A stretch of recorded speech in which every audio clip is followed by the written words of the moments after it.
સતતમ નિજમૂર્તિચિંતકાનામ અધિકશ્વેતમનોહર પ્રકાશે હૃદિદર્શિત રમ્ય દિવ્યરૂપમ ભગવંતમ તમહં હરિમ નમામિ.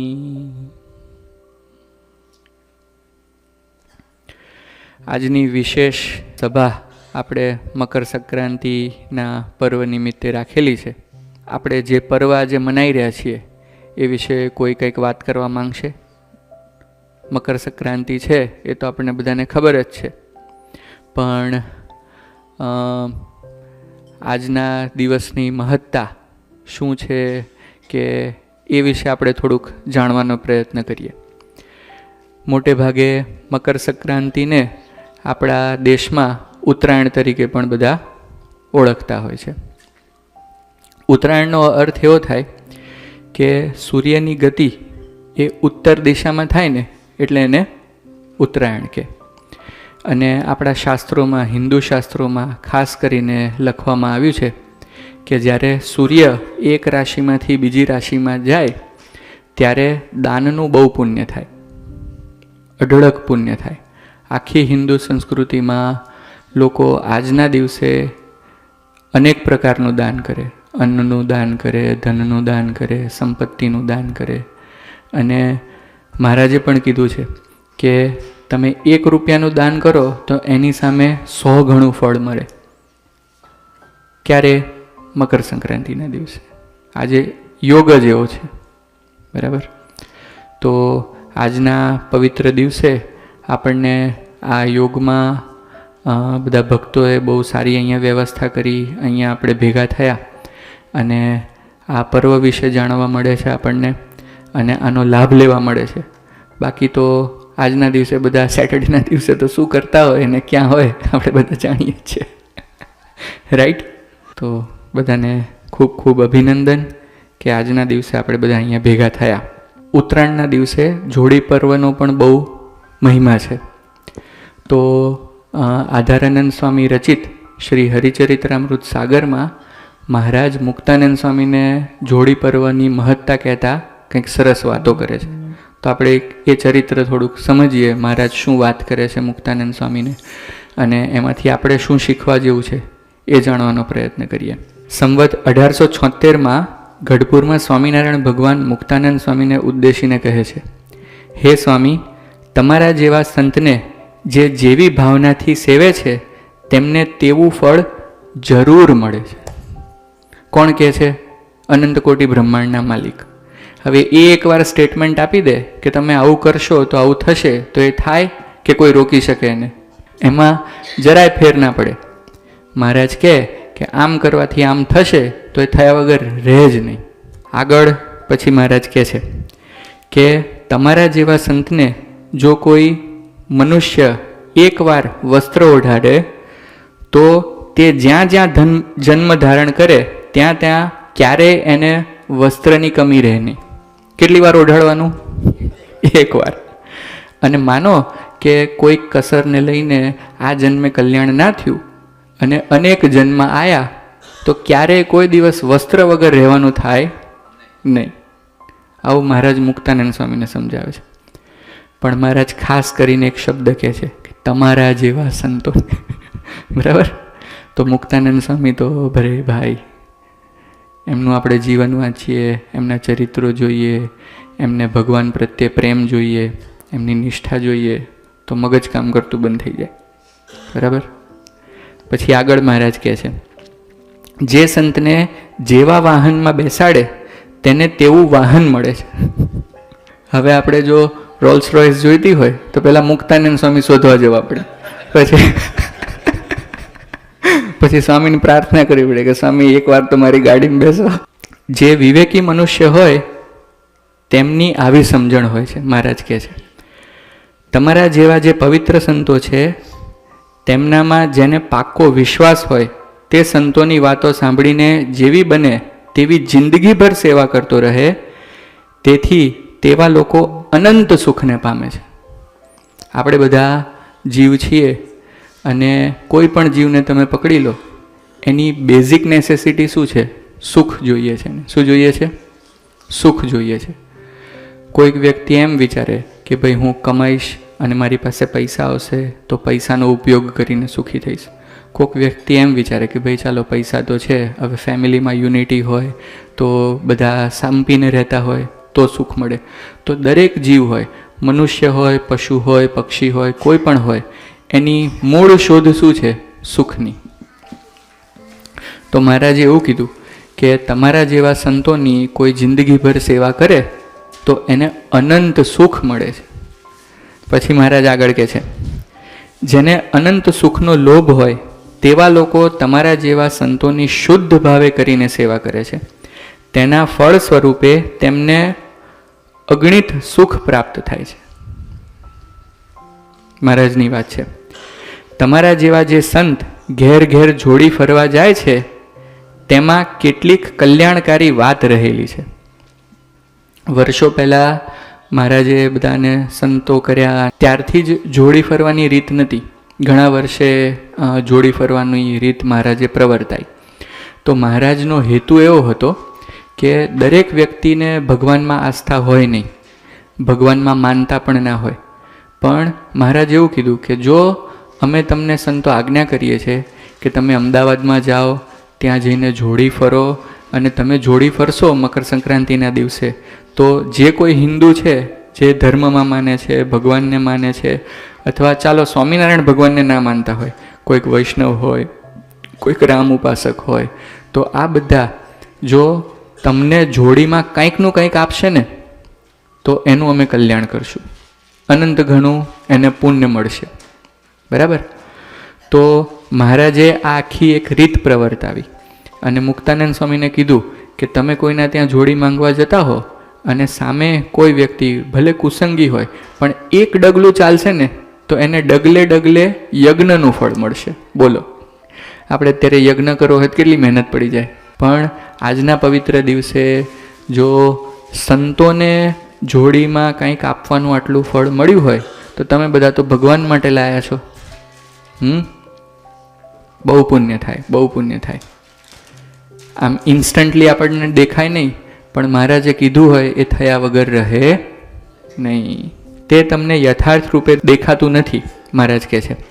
માટે અમે પણ તે વાત સંકોચ રાખીને કહીએ છીએ. કેમ કે મહારાજ હયાત હતા, આનંદ સંતો હતા, અને એ વખતે મહારાજ પણ થોડુંક આમ સંકોચ રાખીને બોલતા હતા. ગુણાતીતાનંદ સ્વામી નથી કહેતા અમે તો જીભ ઝાલીને બોલીએ છીએ, પણ જેવો મહિમા છે એવો ખુલીને કહી શકતા નથી. મને તમારા ઉપર હેત છે એટલે સમજાવવા માટે આ વાત કહું છું. મહારાજ મુક્તાનંદ સ્વામીને કહે છે, જીવના મોક્ષની રીતમાં કોઈ લોકો સમજતા નથી મોક્ષ કઈ રીતે થાય. તેથી જેવા ગુરુ મળી ગયા હોય છે તેમાં તેવી વાતમાં એ વ્યક્તિ બંધાઈ જાય છે. કેમ કે દરેક વ્યક્તિને શુદ્ધ ઉપાસના કે શુદ્ધ રીતિ ભાતી કે સારા સંતો કે સારા ગુરુ, સારા આચાર્ય મહારાજ શ્રી એ નાનપણથી જ મળ્યા નથી હોતા, પણ જેમ જેમ જેમ જેમ જેમ એ લોકોને જેવી પ્રાપ્તિ થઈ હોય એ પ્રકારની મેન્ટાલિટી બંધાઈ જાય. પણ મહારાજ એવું કહે છે કે તમે જો જોડી ફરવા જશો અને કોકને તમારામાં ભાવ થશે, હેત થશે, તો એનું પરમ કલ્યાણ થશે. તો મહારાજની દ્રષ્ટિ જુઓ કેટલી વિશાળ કહેવાય, કે કેટલા બધાને ધ્યાનમાં રાખીને મહારાજ આવું પર્વ અને સંતોને જોડી ફરવા મોકલે છે અને આ બધું કરાવડાવે છે. પછી આગળ મહારાજ કહે છે, જેને જેવી જાતિ હોય તેને જેમ દ્રઢાવ થયો હોય તેવો જ તેને પોતાના ગુરુ પ્રાપ્ત થયાથી તેવા પ્રકારનો દ્રઢાવ થયો હોય. જે લોકોને સાચા ગુરુના વર્તનની કશી ગમ નથી પડતી તેઓ ભગવાન અને ગુરુમાં કોઈ ભેદ સમજતા નથી, માનતા નથી. ભગવાન ક્યાં અને ગુરુ ક્યાં? ઘણીવાર હરિભક્તો એવું પણ કહેતા હોય, પરોક્ષના જે મુમુક્ષુ જીવો હોય, કે ગુરુ તમે મળ્યા તો અમને ભગવાન મળ્યા, પણ ભગવાન ક્યાં અને ગુરુ ક્યાં? મહારાજે શિક્ષાપત્રીમાં આપણને બહુ સરસ સમજાયું છે કે તત્વ કેટલા છે? 3 તત્વ છે. સૌ પ્રથમ તત્વ કયું? મહારાજ, ભગવાન, પુરુષોત્તમ. બરાબર? એક તત્વ ભગવાનનું છે. અને બીજા જે બે તત્વ છે એ ભગવાનને આધીન છે. કયા કયા? જીવો. એમાં આપણે બધા આવી ગયા. બરાબર. જીવોની પોઝિશન લેવલ કે એ જે હોય પણ એ કહેવાય શું? બધા જીવ કહેવાય. અને બીજું તત્વ કયું છે? માયા. મહારાજ, માયા અને જીવ. બરાબર. તો જીવ ક્યારે ભગવાન થઈ શકે નહીં. બરાબર. કોઈ જીવ હોય એ પહેલાં ગવર્મેન્ટની ઓફિસમાં ક્લર્કની નોકરી કરતો હોય તો ત્યાંથી એનું પ્રમોશન થાય તો થોડીક કંઈક સારી નોકરી મળે, એનાથી થોડુંક પ્રમોશન થાય તો એનાથી કંઈક થોડી સારી મળે, પછી ક્યારેક કંઈક મિનિસ્ટર બને, ગવર્નર બને, પ્રેસિડેન્ટ સુધી પહોંચે. પણ રહેતો શું? જીવનો જીવ રહે. જ્યારે કોઈ મોટા ગુરુ હોય કે કોઈ સાધુ હોય એ બધા કહેવાય શું? જીવ કહેવાય. હા, એવું સમજી શકાય કે ગુરુ હોય, સારા મોટા મુક્તાનંદ સ્વામી જેવા સંત હોય, આચાર્ય મહારાજ શ્રી હોય તો એમને ભગવાનની સાથે નિકટતા બહુ હોય. દરેક જીવ જેટલી ના હોય, પણ ભગવાને ભગવાન અને જીવે જીવ. તો મહારાજ આવી બધી વાતો જ્યારે 200 વર્ષ પહેલાં જગતમાં હતા ત્યારે આવી બધી અંધશ્રદ્ધાઓ અને આવી બધી ગેરસમજણ જોતા હોય તો મહારાજને દુઃખ તો થાય, પણ હવે તરત સીધું કહે તો મનાય નહીં. એટલે પછી સંતો દ્વારા આવી રીતે જોડી પર્વમાં બધા સંતો જાય, બધાને સંતોમાં હેત થાય, અને હેત થાય પછી સંતો સમજાવે ત્યારે વાત સમજાય. તો મહારાજ કહે છે કે તેવા લોકોના જીવનું સારું કરવા માટે અમે જોડીએ ફરવાનો નિર્ણય કર્યો છે. મહારાજ પોતે ફરતા. બરાબર. અને જોડીએ જાય, બધા મુમુક્ષુઓના ઘરની બહાર જઈને મહારાજ જોશથી સાદ કરતા, નારાયણ હરે સચ્ચિદાનંદ પ્રભુ, આવો સાદ કરે. પછી ઘરમાં જે કોઈ વ્યક્તિ હોય બહાર આવે અને સંતોને મહારાજને જોડીમાં એમની જેવી ભાવના હોય તેવું આપે. ઘણા બધા સંતો નંદ સંતોમાં અને આજકાલ પણ જ્યારે સંતો જોડી માંગવા જતા હોય તો ઘણા ભાવિક ભક્તો તો પોતાના છોકરા દાનમાં દઈ દે. યા તો છોકરા તો કેટલા વાલા હોય, એની આગળ તો બીજું કશું આવે નહીં. તો દાનમાં દે તો શું માનીને દેતા હશે? એવું માનીને દેતા હશે કે મારા છોકરાને હું દાનમાં દઈ દઉં તો દુઃખી થશે. શું માનીને દેતા હોય? કે પરમ સુખી થશે ત્યારે દેતા હોય ને. મહારાજના વચન છે. આવું છે. તો મહારાજ આગળ કહે છે કે આ ભૂમિ ઉપર અમે વારે વારે ક્યારેય આવવાના નથી. ચાહે તેવા મતાંતરના લોકો હોય તો પણ તેઓ જોડીમાં લોટ આપશે. બરાબર.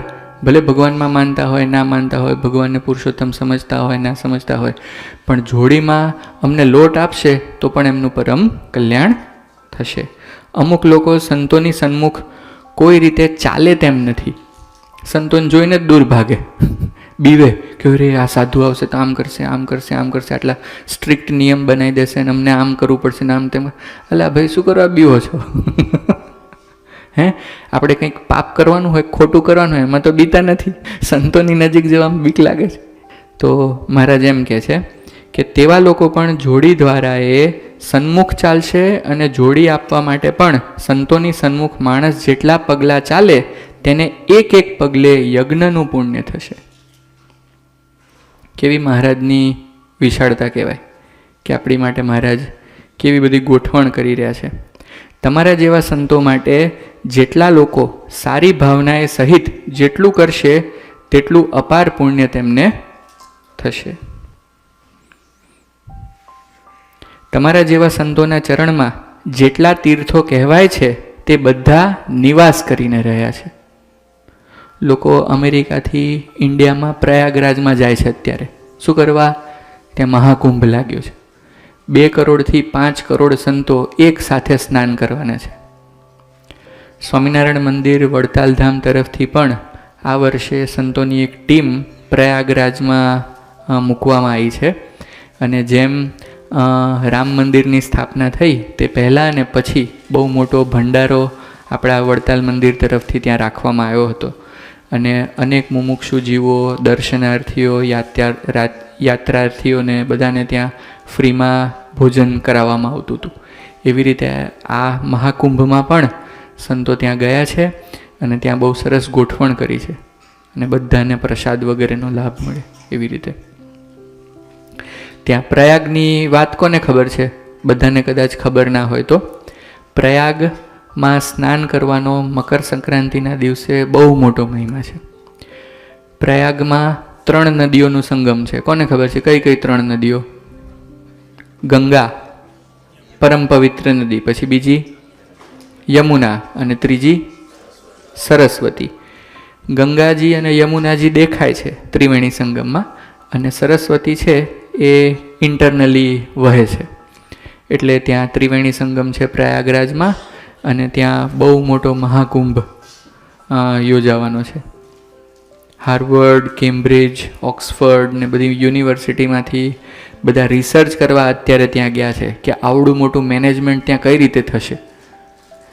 2 કરોડ ઉપરાંત તો સંતો ત્યાં એક સાથે સ્નાન કરવાના છે. તો યાત્રાર્થીઓ કેટલા હશે વિચાર કરો. અહીંયા આપણે 200 માણસનું કંઈક ઓર્ગેનાઇઝ કરવું હોય તો એ 15 દિવસ પહેલાં, મહિના પહેલાં મહેનત કરવાનું ચાલુ કરી દઈએ નિમિતભાઈ. તો 5 કરોડ માણસ આવવાના હોય આપણે ત્યાં. મહાત્મ્ય સમજ્યા સિવાય મનુષ્યથી કોઈ વાત થઈ શકતી નથી. જ્યાં સુધી આપણને કોઈ વસ્તુનું મહાત્મ્ય ન સમજાય ત્યાં સુધી કોઈ વાત થઈ શકતી નથી. પણ એકવાર જે વાતનું જેવું મહાત્મ્ય હોય તે સમજાઈ જાય તો બહુ કામ કરવું ઇઝી થઈ જાય. જુઓ ને, કોઈ છોકરા હોય એણે નક્કી કર્યું હોય કે મારે તો સર્જન થવું છે, બરાબર? તો એના જ ઘરમાં એનો જ ભાઈ હોય, પણ એને સર્જન થયાનું મહાત્મ્ય ન ખબર હોય તો એની માટે એ પરસિવિયર ન કરી શકે, મહેનત ન કરી શકે. પણ એક ભાઈ દિવસ રાત એક કરીને પાર્ટી છોડી દે, આ ના કરે તે ના કરે, બધું કરીને એક જ જગ્યાએ ફોકસ કરે. એટલા માટે કેમ કે એને મહાત્મ્ય સમજાઈ ગયું, નહીતર એ થાય નહીં. તો મહારાજ એ જ કહે છે કે જે મનુષ્યને જે વાતનું મહાત્મ્ય સમજાઈ જાય તે વાત કરવી એની માટે બહુ સહેલી બની જાય. પણ જ્યાં સુધી મહાત્મ્ય ન સમજાયું હોય ત્યાં સુધી બહુ અઘરી રહે. ઓકે, માણસને પોતાના દેહ અને દેહના સંબંધી માટે જે કાંઈ પણ કરવું પડે છે તે લેશ માત્ર પણ કઠણ લાગતું નથી. કેમ કે એને મહાત્મ્ય સમજાઈ ગયું છે. કોનું? દેહનું અને દેહના સંબંધીનું. દેહ માટે પેલો કોઈ બ્રાન્ડ કરીને છે ને, એ કોઈ બિલિયોનર છે અને મેડિકેશન ઉપર પોતાની એજ નાની કરે છે. શું ને, બ્રાયન જોન્સન કે શું નામ છે? હા. તો પણ શું કરવા? એને એના દેહનું મહાત્મ્ય સમજાઈ ગયું છે. તો મિલિયન્સ ઓફ ડોલર્સ ખાલી એનું દેહ યંગ દેખાય એની માટે ખર્ચા કરે છે. મહારાજ આગળ એ વાત કરે છે કે જે કોઈ પણ બાબતો કરવી ઘટતી હોય અને કઠણ પડતી દેખાતી હોય તેને તેટલું મહાત્મ્ય જાણવામાં નથી આવ્યું એટલે તે કઠણ દેખાય છે. આ વાત પ્રસિદ્ધ દેખી શકાય છે. માણસ જેને માટે જેટલું કરતો હોય તેટલું તેનું મહાત્મ્ય તે સમજે છે, પણ મહાત્મ્ય નથી સમજતો તો તેનાથી તે થતું નથી.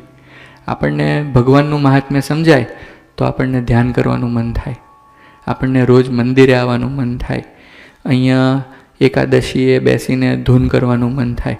પણ મહાત્મ્ય ન સમજાણું હોય તો એ દિવસે આપણે ફૂટબોલની મેચ જોતા હોઈએ. કંઈક સેમિફાઇનલ આવી ગઈ હોય કે ફાઇનલ આવી ગઈ હોય કે કંઈક ના કંઈક આપણને, કેમ કે ભગવાન કરતાં ફૂટબોલની સેમિફાઇનલનું મહાત્મ્ય વધારે સમજાઈ ગયું હોય, એવું થાય ને. તો આ જોડી પર્વ વિશે થોડીક ઘણી નાની મોટી આજે આપણે વાત કરી. અને અમે જ્યારે અહીંયા આવ્યા ત્યારે ખાસ કરીને મહારાજશ્રીના દર્શને ગયા હતા. પૂજ્ય મહારાજશ્રીએ ખાસ ભલામણ કરી છે કે અમે જુલાઈ મહિનામાં ટેલફર્ડ મંદિરમાં મહારાજની પ્રતિષ્ઠા કરી આવ્યા છીએ અને ભક્તો બધા બહુ ભાવુક છે અને બહુ સારો સત્સંગ સમુદાય છે. એટલે તમે એમને બધાને રાજી કરવાનો પ્રયત્ન કરજો. અને મહારાજશ્રીએ ખાસ કીધું છે કે આ મંદિર પર અત્યારે મિલિયન્સમાં કંઈક, મને ફિગર તો યાદ નથી, પણ લોન વગેરે છે. તો બધા ભક્તોને ભલામણ કરજો કે જેનાથી જેટલી શક્યતા હોય એટલી મંદિરમાં સેવા વગેરે કરે. અને આજે તો ખાસ કરીને પવિત્ર દિવસ છે.